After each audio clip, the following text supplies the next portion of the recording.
A job interview is not a conversation about your skills. It is a clinical interrogation designed to see how easily your mind can be broken and controlled. When an individual walks into the room, their technical ability is completely secondary to their psychological obedience. The corporate environment operates on ancient status and dominance hierarchies that mimic primitive tribe behavior.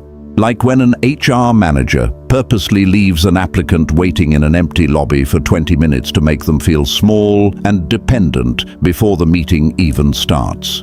This deliberate delay manipulates space and time to activate the candidate's threat detection systems, forcing their brain to accept a lower status position before a single word is spoken. This prearranged submission sets the stage for the physical evaluation where true dominance is established. The human brain uses the amygdala to spot threats and rank individuals within a split second of meeting. When the interviewer reaches out for a handshake, they are conducting a physical threat assessment to measure confidence. If a candidate drops their eyes to the floor or grips too tightly out of panic, their nervous system signals a deep need for approval. The interviewer instantly clocks these micro-expressions as a sign that the individual can be easily managed and pushed around throughout the corporate hierarchy. Once the applicant sits down, verbal traps are deployed to test how much transparency they will surrender under pressure.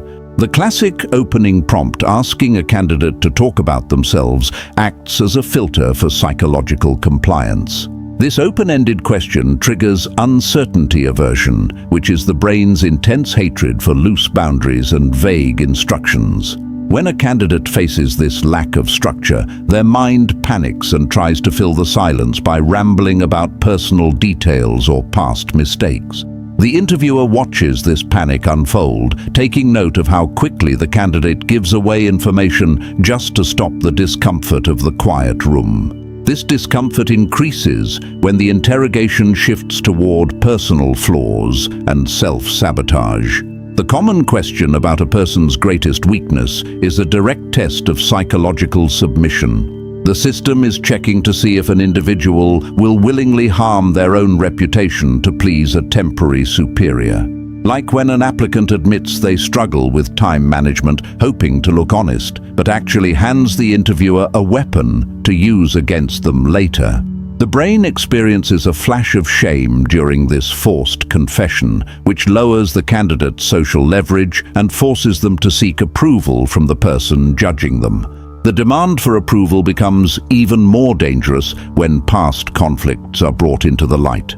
Behavioral questions that ask for a story about a past failure rely heavily on error management theory. The human brain is naturally wired to avoid showing flaws because early humans who made mistakes were cast out of the tribe to die. When forced to talk about a past failure, the candidate's nervous system treats the moment as a survival threat, causing their heart rate to spike. The interviewer does not care about the actual story. They are watching to see if the candidate's voice cracks under the weight of historical shame. The physical signs of stress become impossible to hide when the interviewer weaponizes absolute silence. The artificial silence tactic is used when an interviewer stops talking completely after a candidate finishes an answer, just staring without nodding. This triggers a reaction in the dorsal anterior cingulate cortex, which is the exact same part of the brain that registers physical pain during social rejection. The candidate feels a sharp subconscious sting and immediately assumes their previous answer was terrible. To stop this mental pain, they will keep talking, often revealing dark truths or admitting to things they wanted to keep hidden. This forced honesty is exactly what the corporate hierarchy requires to maintain its complete control over the worker. The question that asks why a candidate wants to work at the company is a test of a person's willingness to lie on command. Everyone in the room knows the real answer is money, but the system demands a performance of fake loyalty and passion. This utilizes the psychological principle of cognitive dissonance, forcing the candidate to say things they do not believe. By forcing the applicant to praise a company they do not care about, the interviewer breaks their internal integrity, making them more obedient for future tasks. Obedience is also tracked through how well a person can submerge their own identity to blend into the group. The interviewer will use subtle body language shifts, like leaning back and crossing their arms, to see if the candidate copies them.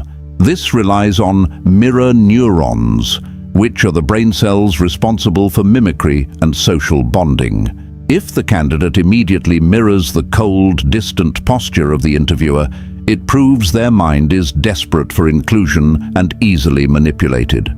The system uses this to ensure the individual will not cause trouble or challenge authority once they are inside the organization. The system cannot tolerate any challenge to its authority, so it tests the candidate's breaking point before offering a contract. The stress interruption occurs when an interviewer cuts a candidate off mid-sentence with a harsh, dismissive comment about their logic.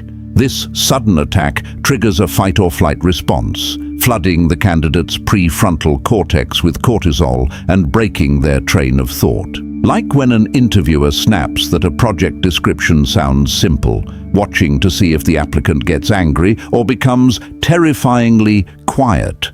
The system is looking for total emotional suppression, selecting only the individuals who can take psychological damage without pushing back. This damage extends far into the candidate's perception of their own future and freedom. The standard inquiry about where a person sees themselves in 5 years is a trap designed to measure the surrender of future autonomy. The brain naturally struggles with temporal discounting, meaning it will value a small reward right now over a massive reward far in the future. The interviewer uses this to see if the candidate will trade 5 years of their life for the immediate safety of a monthly paycheck. If the applicant describes a future completely tied to the company's goals, they are proving that their personal ambition can be bought and managed.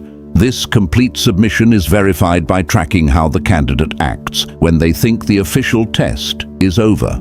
The secondary interaction happens during the casual walk through the office or the brief chat with the front desk receptionist. This relies on the psychological principle of social proof, where a person's true character is judged by how they treat people with lower perceived status. The hiring team will always ask the receptionist how the candidate behaved before the doors opened.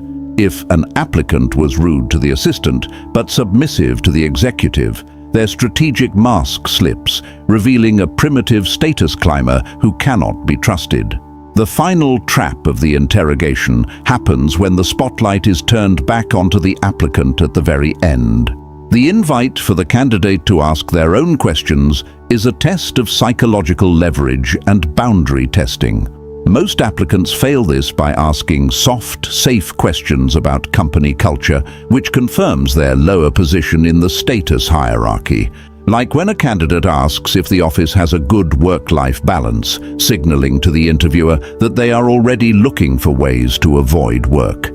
To keep your leverage, the questions must expose the company's vulnerabilities, turning the psychological pressure right back onto the person holding the pen. The hiring process works perfectly because the human brain is highly sensitive to the scarcity principle. When a job is framed as a rare opportunity that hundreds of people are fighting for, the brain automatically increases its perceived value in its reward pathways. This artificial scarcity makes applicants accept terrible conditions, long wait times, and disrespectful treatment during the interview rounds. The candidate becomes so focused on winning the prize that they forget to look at the trap they are walking into. Once they are hooked, the interviewers use impression management to create an illusion of a perfect, happy workplace, triggering loss aversion in the candidate's mind. The interview process is simply the initial gateway where you agree to a long-term contract of identity erasure. The salary negotiation is the final seal on this contract, relying on the anchoring effect to keep your financial value as low as possible. The The interviewer forces the candidate to state their salary expectations first, setting a mental anchor that limits all future offers. Like when an applicant states a low number out of fear of losing the opportunity, completely destroying their financial leverage in a single sentence. The system exploits your deepest evolutionary fears of isolation and poverty to force you into a position of total submission, selecting the most compliant, predictable human tools available.